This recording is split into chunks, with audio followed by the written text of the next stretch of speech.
Hey, good morning, everybody. I'm knocking out a few CZA casts this morning. Um, I just finished with CZA cast for Leaders Lost Book 1. This is the CZA cast for Leaders Lost Book 2.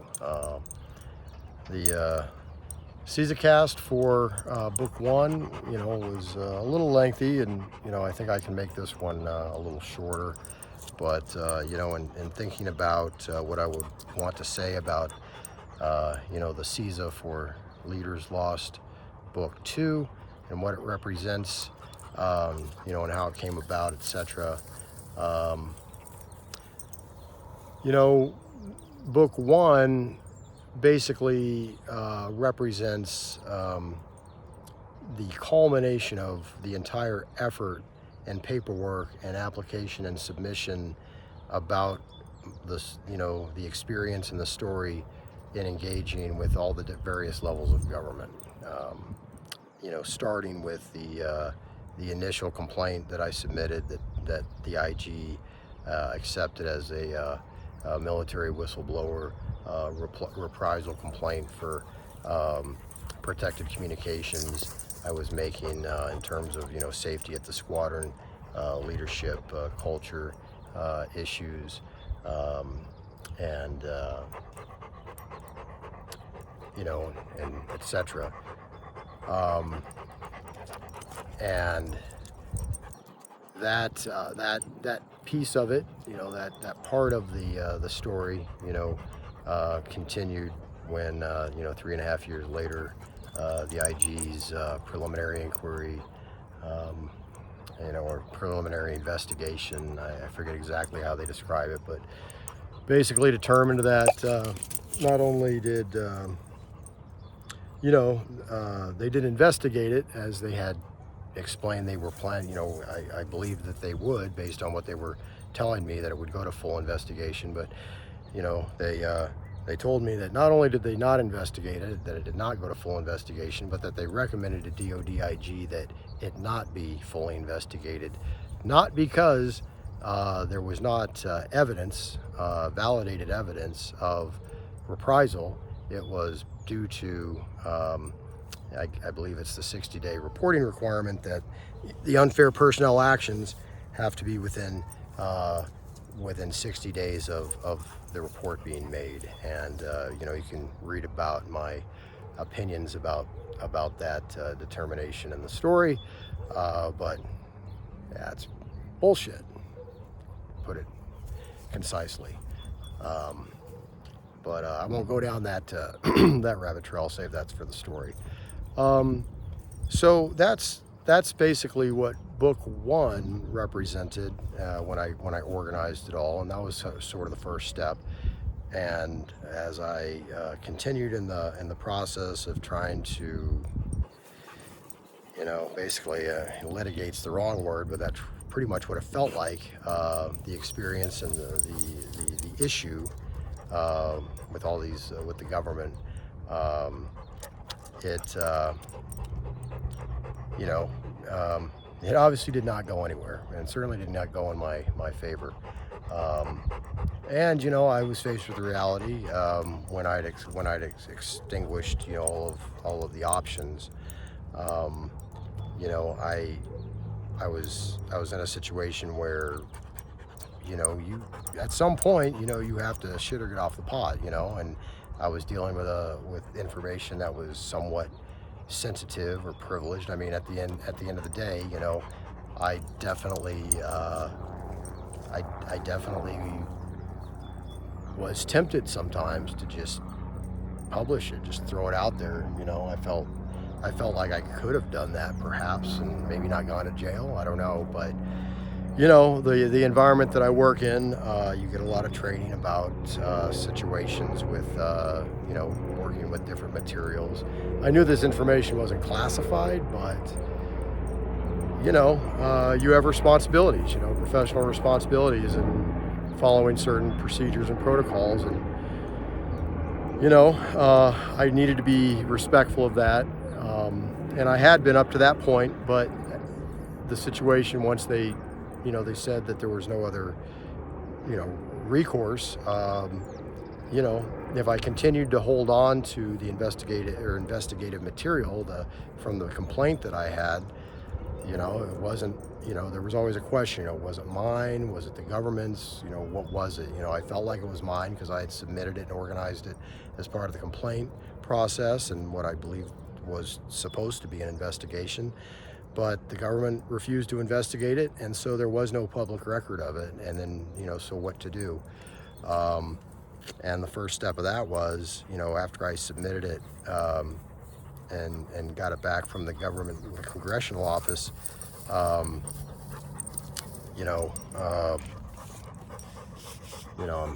trying not to get off on a tangent, but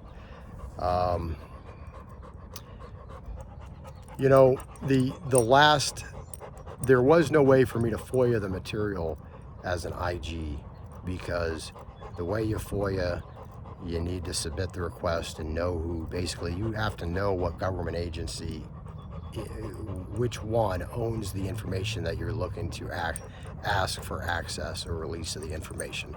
Well, cleverly enough, I had no idea who that was. I didn't know if it was the Navy, the IG, the DOD IG. Interestingly enough, they make it really hard for you, if you're in a situation like this, apparently, to gain access or have access to the FOIA material and understand, what it was that the government knew, what they had, what they received, etc. I don't know. I mean, for all I know, they never received the information I submitted. So, I wanted to understand more, what the reality of the situation was when the investigation did not go forward and when, everything had got denied. The last recourse that the government gave me from the congressional office and the Navy DOD said was that if I wanted to do anything, I could submit the request, not the complaint, but the request at that point, to the Bureau of Change and Naval Records, and request a records change of my fit reps, and and that's really all it was my fit rep. That was the only official record that I was claiming as part of the complaint that was adverse, representative of not representative of my efforts, etc. You can read about it in the story, and you can see all that material in not just books 1 and book 2. But anyway, getting back to the point, what book 2 represents is the material from the government that I FOIA'd, not as part of the IG, interestingly enough, but it was part of that last recourse through the Bureau of Change and Naval Records. When I submitted that request, my justification for requesting a change to my record and removing that fit rep and changing it, and other fit reps as well, the justification for that, the evidence for that adverse representation and experience associated with the fit reps and my official record was based on the complaint itself, the material in the complaint itself, which never changed. As you can see in book 1, I continued to resubmit all the way up the chain of command multiple times the original material, and that was important to me, to have that continuity and show that, if you will, chain of custody, because I knew that through the process, and I've experienced this in the government, they're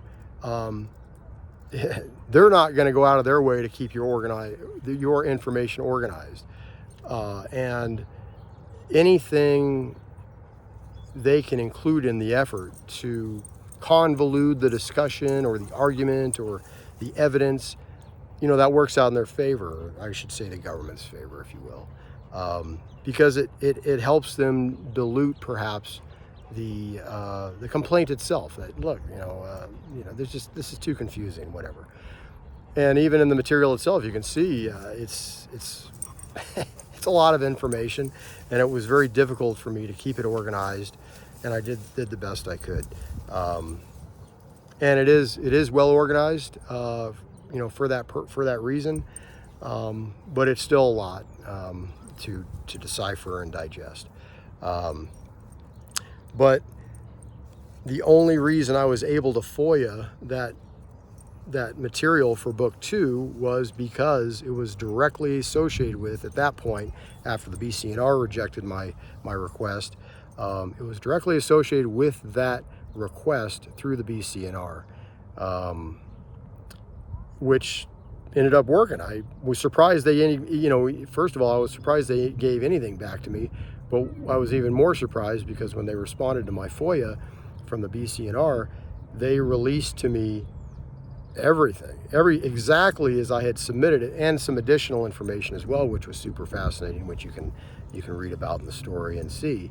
But it was completely unredacted. It was completely everything.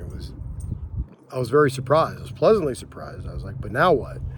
And so again, I had to go through the process of, now that I had the information, yeah, sure, the thought crossed my mind, I'm just going to throw it out there. I mean, screw redacting anything. If they didn't redact it, why would I care about redacting it? But, after researching the situation, I understood that it was my responsibility to redact names, and ultimately my goal wasn't to sling mud, maybe, even though I perhaps wanted to. Sure, I won't deny that, but the purpose of the story and sharing it and the material, that wasn't the purpose at the end of the day. But I wanted the information to be available and out there for people to learn from, to make sure this type of situation perhaps would be avoided in the future, etc. So how would I do that? And part of that process, obviously, I had to redact everything, names.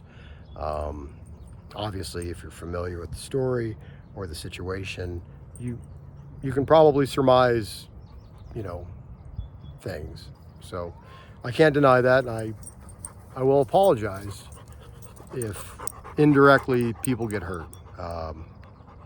But the only thing I will say to that is, well, I'm not going to say anything to that. But if I hurt your feelings and on the receiving end of this, and I indirectly hurt you in any way, I'm sorry, but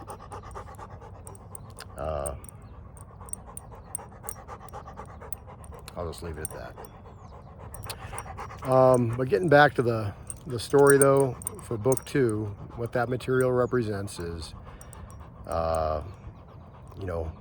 all that material, the original material that was released back to me from the government, from the FOIA. And I thought it was important to recognize as part of the story to say, look, I submitted it initially, I was told to pack sand.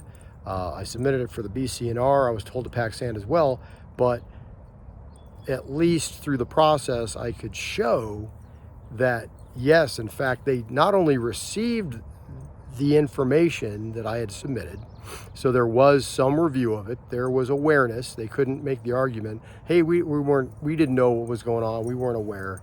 No, they received it, they reviewed it, and they made a decision, a conscious decision at multiple levels to ignore it, and they told me to pack sand. And that's unacceptable. As a result of that negligence, I will say negligence, I perhaps think it's criminal as well, but the lawyers have to figure that out. But at the very least, negligence at multiple different levels, by multiple different offices, by multiple different people, leaders, and organizations within the process. Now, let's be fair, the lawyers would say, sure, regularity, they followed the process, nobody's at fault here. Well, look, as government service representatives, we owe the process, we owe people, we owe the people we represent, the public, we owe more to that process. And it is possible, you don't have to, sure, you can pass the buck, but it is possible, whether, you're protected legally or not, to say, look, this is screwed up, and the government is wrong, or this individual is wrong, or the investigation needs to go forward, it's possible for that to happen. And I was really surprised throughout the whole process, and I'm still disappointed. I'm just, I didn't think I would be surprised, but I was. I was surprised throughout the entire process that, you know, the IG failed, the Congressional Office failed, the DOD failed, the Navy, you know, all of these institutions that I trusted my life with, that I wanted to represent, that I believed in, that I still believe in. I don't not believe in the institutions, but there are, you know, the institutions are led by people, and those individuals involved in the process, I believe, failed to some extent. They had a hand in it. You know, at the top of that list, I put the CEO of the squadron. The buck should always stop with the CEO of the squadron. If the squadron is fucked up, the CEO of the squadron owns it. And I'll just leave it at that. So nonetheless, that was a situation I found myself in, and Book 2 represents that direct FOIA release back to me of all the material. And it's long, and again, it's complex, but the purpose of the CZA, again, you know, just like for Book 1, it was to provide that information in the widest dissemination form possible. It's global, it's out there, it's shareable, it's interactive, and you can put them right up next to each other and compare and contrast. I mean, and the greatest aspect of the CZA process is that the source material never changes. Never changes. It's going to be there forever. And once again, I apologize if that bothers some people, you know. But guess what? If I can stick my neck out there, you can stick yours out there too. So maybe we can have a conversation about it sometime. Well, we can. We can go on the website and the material right now, and we can have a conversation about it. And if I'm wrong in any step of this way or process or what I'm describing, you can tell me, and I'll accept that, and I will accept your argument. And if you have evidence to present to counter my evidence, I'll accept that too. So, you know, I hope we can do that. All right, Nigel's hot. It is hotter than, well, I won't be too vulgar up here, but hotter than you know what. So I'm signing off, and take care all.